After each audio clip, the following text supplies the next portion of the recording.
but when you get to the when you start to hit 6 and 7, it's more than the original or the older version was, and you still put out a lot of damage. You're still building things like the a Daedalus or a Silver Edge for those crits, for the extra damage. You still being able to put out a lot of magic damage with the Laguna Blade, with the LSAs, the Dragon Slave in the early game, and then you can transition to that right clicker. So I'm sure you know you're completely wrong. it's a different. It kind of sounds weird to go. She goes from like a magic damage dealer in the early game to that. I don't want to say pure right clicker, but a lot of damage that she's going to put out is going to be right click damage, and it's going to be supported by the spells into that late game. So I do like this hero, and if, again, anyone watching the Eastern European DPC would have known how much I do like this hero, but it just seemed to drop off in favor of the Spirits, in favor of like the Puck, that just seemed to have got that bit of a boost coming into the last season, so they are more popular at the minute, but I do like it every so often when the Lina does come out. Yeah, and I think one of the nice buffs she got was the duration of the Fiery Soul went from like 15 to 18 seconds or something like that. That's 20% extra duration. You're moving out with max movement speed without having to use your spells for like 18 seconds after you get the max Fire Souls. That's pretty nice. So that does help her, like especially in the early game, where you can have like 1 point. So you get you throw out your spells, you can go to both ruins basically in that 18 seconds, whereas before it was a little bit harder. So that was a nice buff for her overall. I do like the Lina as well. I kind of like how over the years she used to be like this glass cannon, but now you see her with like Satanic. She comes out with Satanic and BKB, and people are like, "Oh my God, she's killing everyone!" And she's just right-clicking them with her arms. So I'm a big fan of how Lina's sort of evolved over the years. Yeah, I do have one thing that I dislike, and I think this is universal. I'm going to say it, and you're going to say, yeah, no, I agree. That shard is garbage. It's the worst Aghanim shard in the game. Yeah, no, I agree.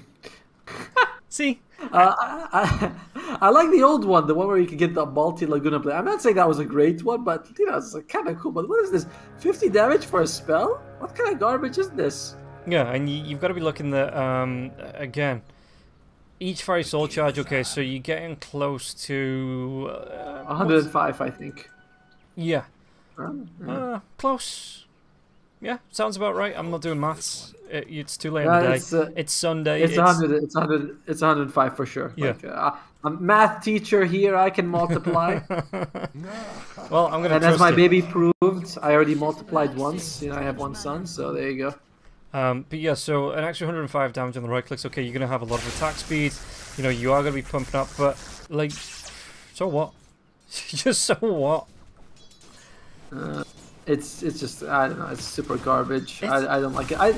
But is it worse than Mirana's as shard, which is also one of the really underwhelming shards in the game? At least Mirana's shard looks cool. That's true. Oh, hey, remember when she used to throw out fire? I remember I was like, this has to be a bug. There's no way Mirana jumps and she throws out fire from her donkey or whatever else she rides. There's no way. A donkey? Yeah, okay. So some skins might be a donkey. She does have a giant rabbit. I know that much.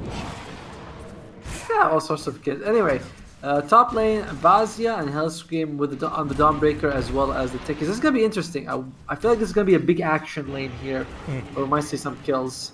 Yeah, and you're going to have, coming into the later game, anytime that Wukong's command does come out, Vaziu's going to be able to jump in with the Solar Guardian, offer up that protection, that heal to the teammates, and it isn't an overwhelming amount of burst damage that comes out. Don't get me wrong, really nice sustained damage that comes out from the Wukong's command, but it's not overwhelming to the point where the Solar Guardian shouldn't be able to keep the team members alive that are inside it. So yeah, I do like this pick on the Dawnbreaker.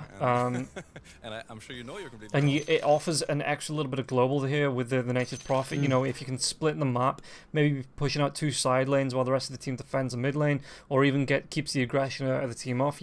it means that you can go hunting for the Monkey King when he is in the jungle farming. And all you're really going to need is a level 6 on the Dawnbreaker and the TP on the Nature's Prophet. That's a really good point, by the way. That global presence that we have, like Solar Guardian as well as Nature's Prophet, that is something I think High has got to be worried about here. Mid lane, I'm surprised to see the Razors get is doing as well as he could. I mean, Moonlight will get a better, like, you can still farm thanks to the Dragon Slave and all that, but Malron, he's just like, oh, I'll take your damage, you have to run away, then he's also extra damage just to deny, and it's doing really well for him. Look at that, Moonlight Force, just not too much this time, only 16 though. Yeah, and you can see trying to turn around and right click onto Razor here, who isn't having that bad of a time, and you do have to then think about, are you going to be using your mana to try and last it? Is that worth the mana management coming out on Moonlight, or does he just wait out the static link? It's like, yeah, you gotta get gold, right? So you might as well just use the Dragon Slaves and do what you can. Bomb lane is the last thing we're going to look at. It's Kiritich and Sobad on the Nature's Prophet, as well as the Marcy against Kane and Mix-Up on the Tiny and Viper respectively. Does feel like Viper should have an okay time, but it's also like, Marcy can save the Nature's Prophet, and Kane doesn't really do all pro Kane. Yeah, the Sprout comes out now as well. The tower's going to be taking a couple of swings. It's going to be the rebound in now as well. Kane taking a lot of damage, but he will be able to get that avalanche off. So bad, and Kiritich couldn't follow up onto that. But a lot of damage coming through onto the Tiny. Tiny has the salve. Going to be going straight towards those brown boots. So he's looking to get that extra movement speed just in case he does get caught up. Look, he's got himself the 4 tangos as well. Interestingly enough, there's no heroes with a Quelling Blade in this lane. So once those tangos are gone and those sprouts start to come out from Kiritich, it is going to be a prison cell to keep them locked down. But maybe Tiny, if he's got the tree grab available, might be able to wrangle his way out. Right, so like, let me just grab one of these trees and we'll see how that goes. Yeah, the Tiny's gonna have a bit of a rough time here, because Mars just throws him back. But overall, I mean, I feel like any second we're gonna miss a first blood somewhere. Mid lane, Mars. Maureen was taking a lot of damage. His ball's empty now as well. There is a Dragon Slave in a couple of seconds, so Moonlight keeping the pressure on with the right clicks, but it looks like he's not going to be able to... Yeah, he's not going to be able to get in range here for the Dragon Slave. If Mallory's clever, he just blocks the creeps, plays him underneath the tier 1 tower. The Dragon Slave does connect, but he had the regen coming through from the Tango, so he will be fine after all. That's why I can never play mid. I can never play with this low HP. I'm one of those people who's like, alright, I'm half HP, I know I'm position 5, Dawnbreaker, but I don't like this. I'm going to go heal. Top lane, they're going to be able to go. They do take the first blood. Visor claims at Hellscream with the dive in, and now on the bottom lane as well. Did they want to try and make the dive here as Maureen made the dive into the mid lane? He got that static link off, and it looked like completely out of mana here on the Lina. Back on the top lane though, Nefri, he dodges off from the sticky bomb. Oh, double water runes as well for the Razor, taking full advantage of that kill. And it's really nice how he timed the aggression just to get those 2 ruins. And it's a common thing you see in the mid lane, but always amazing to watch. Level 6 on the Razor, Moonlight just hit level 5 literally this second. And Malvin also goes for the bounty ruin steal as well. So really good play by him. Yeah, bottom lane, there is going to be the disposed back as well underneath the tier 1 tower. Once again, Mixer going to be taking some tower shots as well as the shots from Kiritich. Even the sidekick was used from Marcy. Level 1 on that, so he's gone for a 1-1-1 build here. And Kiritich, the extra lifesteal, the extra damage on the Nature's Prophet, it was all being added up onto Mixer. And Mixer, I mean, he's a decently tanky boy here with the 2 Wraith Bands, so the right clicks aren't going to be doing a whole lot of damage, but it's still going to be some punishment going the way of the Razor. To be fair, level 1 sidekick's also not... I mean, 20 damage is okay, but level 2 is when it becomes... Oh, so bad? Toss back. And so bad, he's having a bad time. I was trying to work the word so in there as well. He's not going to take that tree toss. Is it going to be enough for the avalanche? It's just not the Furry Fire. Oh, he does survive through it now in the top lane, though. Looks like they're going to try and maybe get aggressive. I think the Starbreaker, was it already used? He was out of mana. The Soul Ring was just delivered, and he was using the healing salve to get the full benefit out, putting the Soul Ring in the backpack. So does he want to try and make a dive happen here? Now, there's going to be the Sticky Bomb onto the Monkey King. Did he want to try and go in the Celestial Hammer? Mischief trying to dodge off the damage, but the jump in from the techies. And they do claim the kill. Wow, how many points has he got here in Blast Off? 2. So 300 damage if it's full damage. That's not something to turn your nose up at. No, definitely not. I mean, you also throw out a Sticky Bomb right after that. You get almost 500 damage, 480 exactly. It's a lot, as well as of course Vazia with the Dawnbreaker also adding another 240. So there's a lot of magic damage. And Monkey King, he's not a tanky guy early on. Like, he doesn't have insane... His strength is 2.8, which is actually pretty good, but he starts off with like pretty low health, and he's got what, 760 right now. So all this magic damage, like the combo by itself would kill him. Celestial Hammer, plus a fully channeled blast off is more than enough to get it. Celestial Hammer does connect onto an effort here now as well. Scouts him out. Do they want to carry on going? It's going to be the Splinter Blast. Sticky Bombs comes out. Vavazi, does he want to try and turn onto this here now as well? Fades Boots are going to be there. Slowed down by the active burn. Kiritich gets the kill onto Kane on the bottom lane while this is going. Does Mixer, in fact, he's going to, yeah, he TPs himself back. He's going to have the teleportation ability here as well, so he can just TP back to the base and then get straight back to the lane. Mixer going to be able to farm up with the Nether Toxin. Only 1 point into that onto the treants if they get caught out. And that's another thing that Sobad can bounce off there as well with the rebound. So you have to be really careful about these positionings. Yeah, we've seen that before actually. When Sobad was about to die, he just jumps to one of those trees and he lives, and it's like, the teamwork, very impressive. Another thing is that it also makes tossing people pretty difficult because you can just put the tree heads next to the hero, which means that it's like, it's like hard to target them. Well, they're going to try and go here. Laguna Blade does come through, but Maori might try and turn this one around. Kane's going to be able to get the toss through, but Maori still stopping that damage here. Kane going to get low, the dispose. He's going to be stunned up and killed off. And Razor, well, the bounty room was nice, but he was looking for the salve. He's going to have the bottle, though. Yeah, Tango's, he's going to be A-okay. And he gets a sidekick on the way out as well. So look at that lifesteal he's getting, like 60 health just per hit. And yeah, he's just all the way back to full. Well played by a very nice rotation by Sobad. The Arcane Rune gets denied, but Moonlight might lose his life for this one. I don't know, because no, it was claimed up there. The claim came out the very second that the Moonlight came out there as well. The Knight from Moonlight came out, but Sobad, he does have the buff for the Arcane. As the fight does break out, Hellscream's going to be able to kill Dark, and Moonlight goes down. I think it must have... that was a weird thing. It literally must have been on the same tick. We saw it before as well, or I've seen it before, where it happens on the very same tick, but the pickup is prioritized over the deny. Yeah, because I pressed. I'm like, oh, it says he picks it up. Oh no, it's denied. Okay, it's denied. I was like, it's denied. You know, that's the more official one or something. But Nemiga, it's like he does have the icon, like I said. And mid tower falling down. Nemiga speed running their way to the close qualifier right now because this game is not looking. It's not even close so far. No.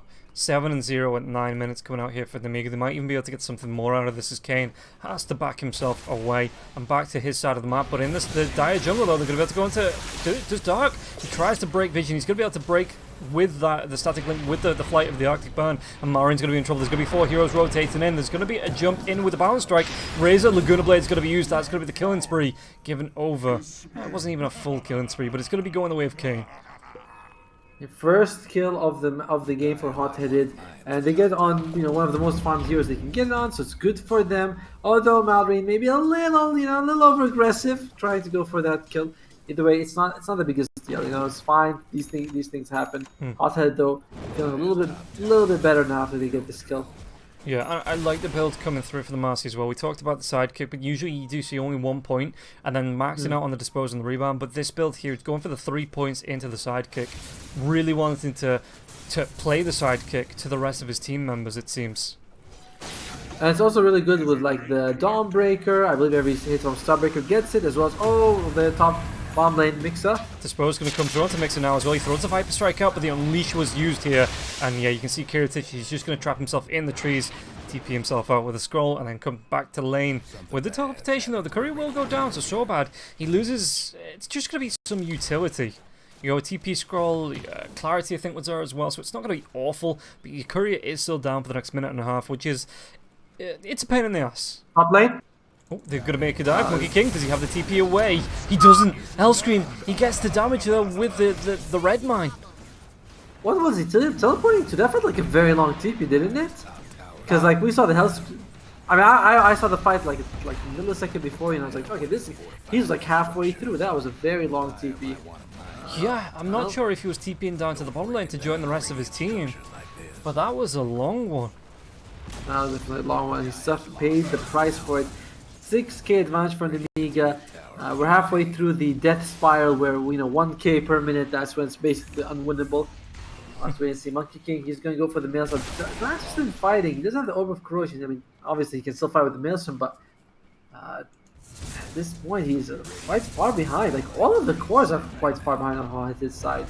Yeah, you take a look at the net worth, like you say, the three cores at the top of the table all belong to Nemiga. You've got Kiritich now that he's in that place, he's got himself the mails from Yo, he's more than capable with his treants to push down towers on its own. He's got the response if anyone tries to jump on him with the Solar Guardian coming through here. From Vazia, he's got, you know, the protection of the Sprout into the TP if he needs it, or even to get aggressive. You've got the Marcy that's rotating around again, 4 points into the sidekick now as well, so going to be loving the damage here. The lifesteals his core is going to be extra appreciative of that, and the techies is just doing techies things. By the way, it's very clear how Nemiga wants to play.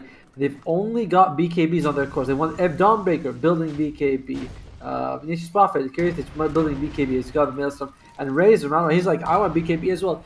That sidekick being maxed out is like, this is all the damage we need for our team. You know, this extra 65, 50% lifesteal. All I want to make sure is I can right click, put it on Malrun.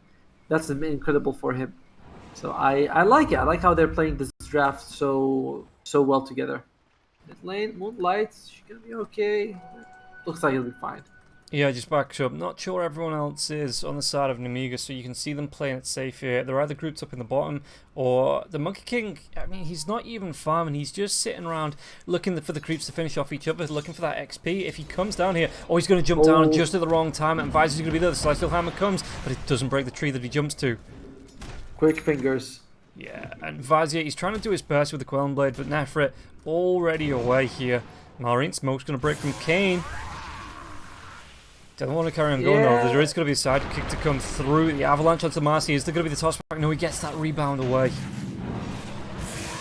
Yeah, it's like catching Monkey King once he's in the tree. It's like, alright, he's basically gone, guys. There's not much we can do. Both the supports, I think, for Hothead are trying to build a Blink Dagger. White with Reven's got 700 gold. Kane's got about 1,000. And it just feels like there's, you know, farming items for the cores. And then they need some, like, they need the, you know, Blink Daggers on the supports to be useful. And the Nemiga just feels like they're very fight ready. You know, they just want to fight right now if they can get their hands on anyone. Look at this, Marine's even going to be on. The Solar Guardian comes through with the stun. It was just the TP came out a second earlier, and Vazia wasn't able to connect with the Solar Guardian to get that stun off. Very lucky. Mixer, yeah, even with a little bit of a sense of humor about it with the death from above quote there. Well, in the meantime, though, Lina is going to go for the Dragon Lance. Dawnbreaker's teleporting mid. Oh, looks like Snub gets chicken a little bit at the end. Like, I don't want to. I was hoping just to force them to run away. Yeah, but it baited out the LSA, which, all things considered, it's not the biggest thing in the world, but you knew if the TP completed there, the LSA would come out, and it would just be probably the death of Vazia. So Vazia, you know, thinking better of it. Tier 1 tower down for both sides, as well as the safe lane Tier 1. So both sides, in terms of map, like how much map control they have, they're very even. However, hot-headed, they are worried about fighting, whereas you can see Nemiga, they're like, alright, you know, we got these Prophet teleporting all over, we got Vazia getting ready with the Solar Guardian, so they just want to engage if they can. Dawnbreaker about to finish this BKB, and that'll make a big problem for them when it happens. Razor also not far away, about 3 or 400 gold away as well. Yeah, so, I mean, that's going to be nothing to him. You can see the creep wave comes through and he closes that gap to about 250. And with the creep camps coming through, just respawning, it pops the Eye of the Storm, so he's going to be able to pick it up quick. Is this just the standard Razor build of right back into the refresher after you're done with this BKB? Yep. You know, it's like, that's basically it. I mean, that's the best way to play Razor, right? Like, there's really, you know, double BKB, you get all the damage you need from your spell, so you don't really need to build damage. Oh, no, we lose Hellscream at the same time. Good kill for Hothead, but they need to do that like 10 times before they can equalize in terms of net worth. But yeah, I mean, it's the standard build from Razor. It's there because the pros, oftentimes when I see a pro going for these builds and you see it like happen 10 times, you're like, alright, they've probably been doing the calculator stuff. You know, they've been like, alright. Yeah, he's got that Lincoln's queued up.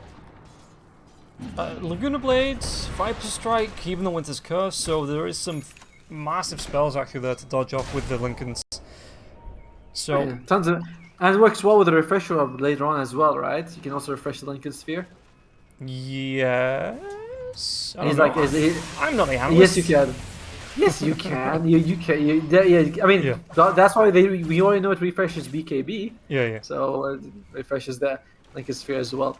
Monkey King does have the Maelstrom. Oh, he needs to be in trouble. He's in trouble. Yeah, the Soul Guardian does come down. The Proximity Mine's going to clean up, and Hellstream gets the kill. The Monkey King going to be taken down once again here. And how's that looking for him? 1-3-1. He's not at the races at the minute. Meanwhile, the top lane, they're going to be able to get the dive onto Kane. There is going to be the toss back here as well, but Malrine going to be able to get that kill. He's got that static link. He's got the Iron Storm going. He's got the damage coming through from this. The BKB is going to be popped. It's going to be the Winter's Curse, but it connects onto only the Marcy here as well as the trains. But Malrine, can he get himself away? They get the kill onto Sobat, and Mari's looking. His BKB's worn off. Well, that's fine. I mean, they got a kill on what? So bad they lost. I mean, yeah, they only lost kids. No big deal. He might lose more now, though. There's going to be the Starbreaker coming through, and Vazia claims the kill and makes us pretty darn low. The TP comes in from Kiritich. He gets the Sprout down for the vision. The Treants, he's got the greater Treants. He's going to be hunting. Vazia? Yeah, Vazia wants to carry on going here. Got that Starbreaker, but he doesn't want to dive with the tier 3s. So they are going to go back towards that tier 2. Just get the protection off it with the creeps. Let that push in, and then maybe just build a base camp here, you know, get that tent out and just sit and say, this is our part of the map now.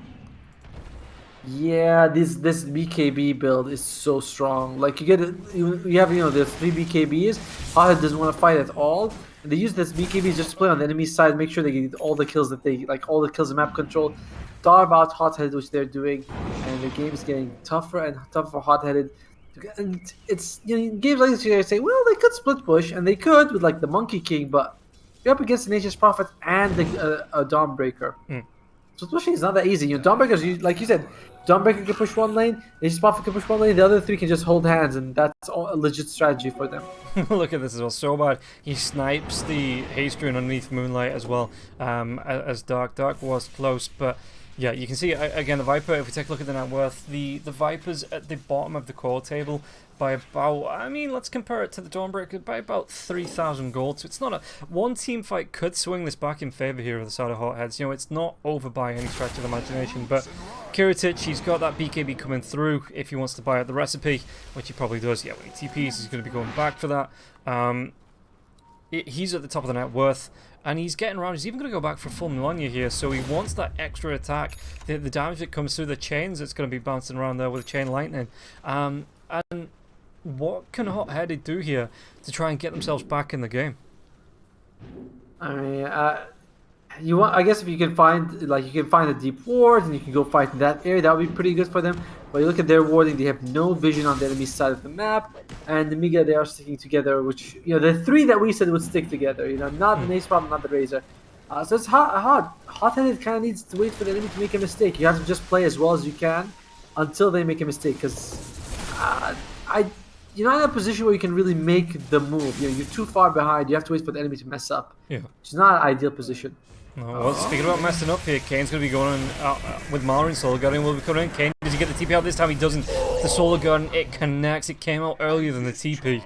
And now the top lane, they're going to be able to go. Kiritich here, there's going to be the disposed back. The Winter's Curse does come through. That might be the death of the techies. Is it? Yeah, it will be going to be the Glue Blade here as well into Sobad. And now Kiritich, he has to look to maybe... He doesn't have a TP though. He's not going to be able to get himself away from this. He just accepts his fate. And I said, a couple of mistakes and he gets them back into the game here. And Hot-Headed, they lose Kane, but they pick up 3. And they pick up the top net worth in the game there as well. A really nice amount of gold going their way.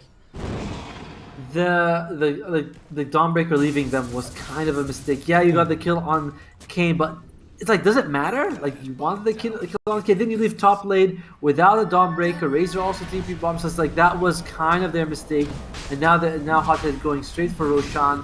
It's still not, but look at this, Roshan's falling. Holy crap. Yeah, but they know now the Celestial Hammer is going to be in Nefrit, the Balance Strike is going to be used, but look at how much damage is coming out in Nefrit now as well. The BKB is going to be used here for Malrine. Viper Strike, but Malrine, and look at the damage, the right click coming through with the double damage in here now as well, but there's going to be double proximity mines going down. They absolutely clean up, and now they can go back in Kane. He tries to get himself in, trying to do what he can. He's got that tossing up in a couple of seconds, but the Sticky Bomb carries on going, toss up into the onto Vazia, but Vazia, he's got that Starbreaker, he's got the shard now as well, so he's going to have the magic immunity. In fact, they break the tree that the Monkey King's on now as well. They ignore Roshan, the sidekicks going to be that they might go back into the pit.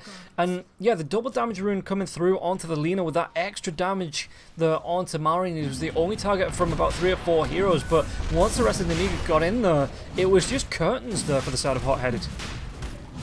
Yeah, I'm surprised what Nifra did. He saw the Nature's Prophet right in front of him. He was standing like on that gray, see the Nature's Prophet, and then he jumps to a tree below, and I was like, oh man, that's just... You can't do that against Nature's Prophet. He has a thing where he can kind of control trees, you know? Maybe you don't want to be around trees when if he hasn't used his Nature's Spell yet. Exactly. That's what he says, the trees are his friends. Yeah, he calls them, you know? He's like, hey guys, what's up? I was hanging. But in the end, what was a sort of an opening for Hot-Headed? They get the network down to about, like, I think it was like, what, 6,000, 5,000? So it goes all the other way, and Nemiga back in control here. That was... I feel like they should have just kept going for Roche, you know, like just go for it, not to take a fight. Either way now, Hot-Headed back in a tough spot here. Monkey King doing Monkey King things. He's very close to the BKB at least. So a good setup with the Wukong's, with the Winter's Curse, which is possible. Does have a Blink Dagger on the Winter Wyvern, so that could give them something. Yeah. And there could be some setup here now as well. I mean, Vizier's pushing this lane in, the Nature's Prophet's close, but it's going to be the Treants onto this, and it's just going to be farmed up by Moonlight. So Moonlight, interesting the build that Moonlight's gone for here. You know, he's gone for the Power Treads instead of the Boots of Travel. Maybe that's because he was being pushed back in the lane. He's got that Hurricane Pike as well, so he can instantly create a gap on anyone that jumps on top of him, but he's going to go back here for the Silver Edge, and then... He's already started on the Shadow Armor, so I'm assuming it's going to be the Shadow Blade Silver Edge first, and then into the BKB. Yeah, he's thinking, I want damage, you know, and we saw in the fight at Roche, but he was able to melt Malrin, like Malrine. God damn, I'm going to be mispronouncing that name for the rest of my life. But he burst down the Razor very quickly, even the Razor, even like with the BKBs, doesn't matter, it's like all that right click was enough. So I like it because you are in a situation where you need to get damage. You just need to burst people down. Alright, Smoke here. Vazia, they're going to be able to go onto him here now as well with the Balance Strike. Can he get himself out? The Laguna Blade's going to be used a lot of damage, and they take down the Dawnbreaker. And a big streak, dominating streak. That's what 1,000 gold for the whole team. Very nice. They need to get more though. Hellscream. Yeah, there's going to be the Unleash though. The Wukong's command is going to be used, and Sobat needs to get himself out of this. He's going to be able to use that rebound now as well. Hellscream. They come in though. They clean up one. They clean up two. That's going to be the first showing of the BKB as well from that Monkey King Marine, the Viper Strike. He's using that BKB though, so Mixer, is this going to be the chase down? The Plasma Field is going to slow him down. The chain now, they're going to be able to get the Sprout out once again. And Mixer, he's throwing out the damage onto Nature's Prophet. Nature's Prophet with a sidekick though. The LSA connects him. They're going to be able to pop that Aegis, but it's only going to be his first life. Can he get the second? Sobat's in here. The dispose. The Treants, they're going to be cleaning it up onto Mixer, and Marine claims the kill. So Dark still has the Blink ulti, but doesn't use it in the end. It's a 3-for-2 trade. Not the worst for Hot. A 3-for-3 with the Aegis going down there as well, you know. I mean, yeah. I mean, the thing is, in terms of what net worth and experience you get, if it was the real Nature's Prophet falling down, I'd be like, yeah, 3-for-3. But yeah, I mean, the Aegis does fall, but it doesn't actually give them any like resources back. It does take the Aegis away from Nemiga. We'll see if that actually changes how they play, though. Yeah, I was going to say, it gives them some belief, you know, it gives them a bit of a confidence boost that in the next fight, yes, they can do that. You know, if they can find him without the Aegis, and they can find the team, they can repeat that fight, he won't be there for the second life, which means they might be able to capitalize on the heroes that are left. For sure. Like, that is a big deal. That the Aegis down, just that in terms of net worth, you're also like, it's fine. Either way, let's see what... our Viper is quite poor. He's got a Hurricane Pike, and that's it. You know, Power Treads, Magic Wand, a couple of Raid Mans, but like all of his goals gone to the Hurricane Pike. Monkey King has the BKB. We got a couple blinks on the support. Jim actually bought on the Winter Wyvern. I like this. In the previous fight, I was thinking, if he could just blink in and throw his ultimate, but he probably there's no vision, so this helps out for them a lot.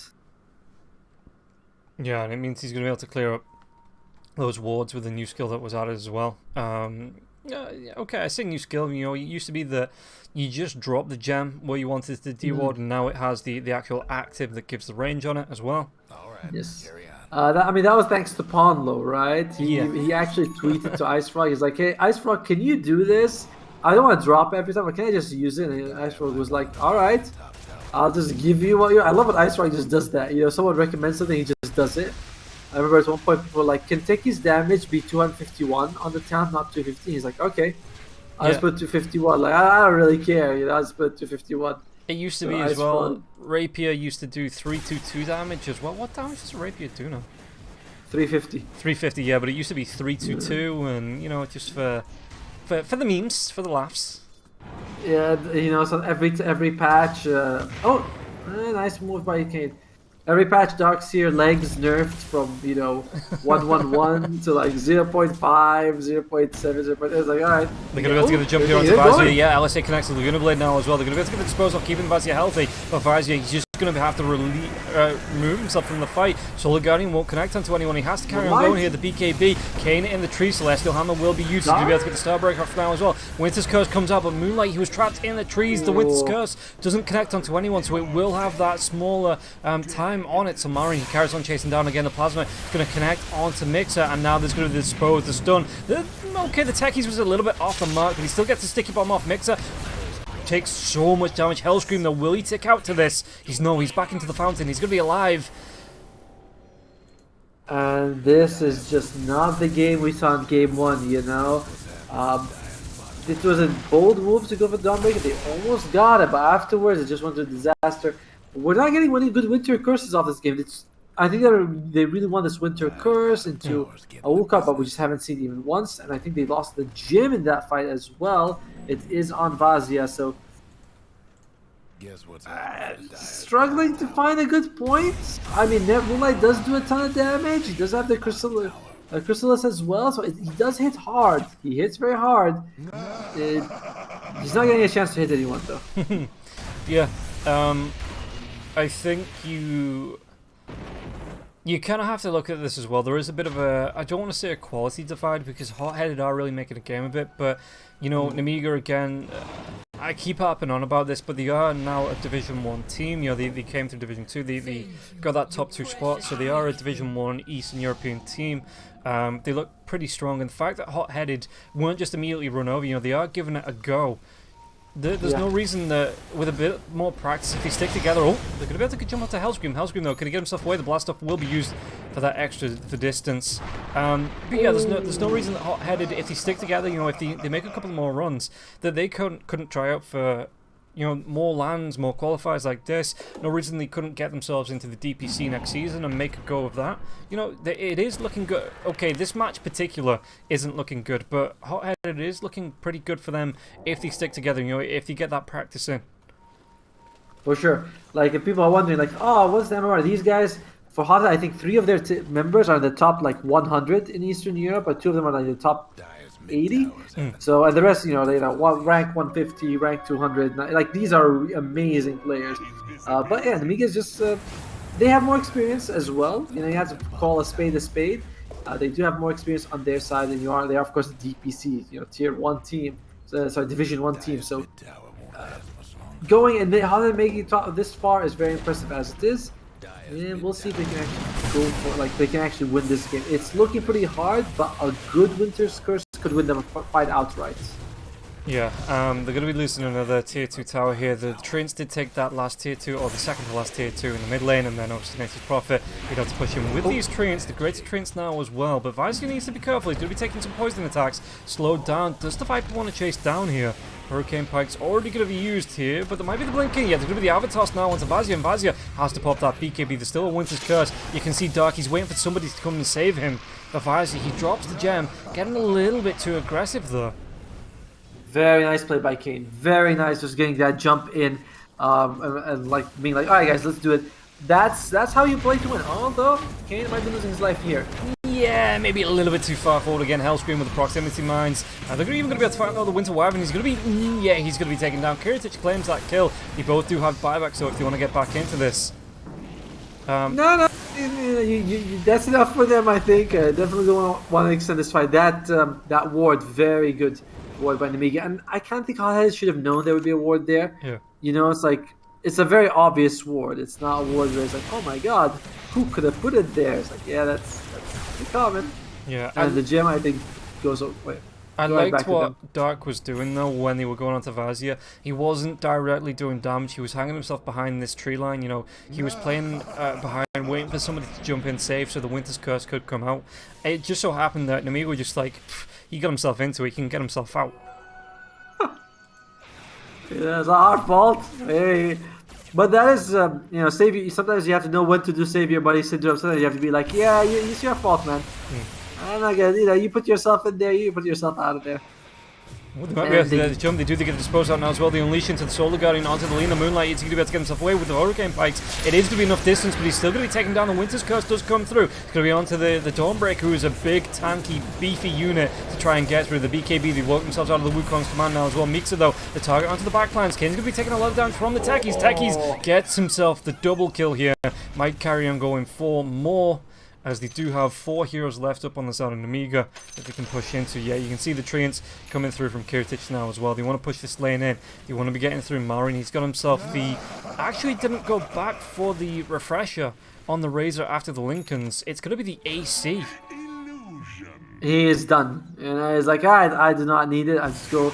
That was kind of a pretty good fight for Hot-Headed with the set. They got the good Wukong on, sorry, Winter's Curse on 2, Wukong follow up after, but not enough damage. They did lose the Lena right from the start. Hot-Headed, Moonlight just dies. So it's like, that's a lot of the damage. Most of the damage is going to be the Lena's damage, you know, the Silver Edge Lena, so.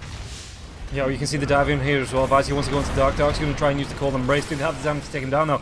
Dark's going to be fine. There is going to be the toss back though. Mari, did you want to carry on going? Plasma Field slows down onto Kane while this is going on though. It's a massive distraction. You can see Kiritich. He's got that Melania up. He's got the shield coming through, that lightning shield. He's just trying to do what he can to the buildings. There is going to be the Sprout now as well. The Avalanche comes out into the Dawnbreaker. Dawnbreaker, the tree toss. They've got the damage onto Kane. Kane can't run himself away from this. Cold Embrace comes out, but do they want to carry on going here? Looks like it's going to be enough protection here for the Tiny.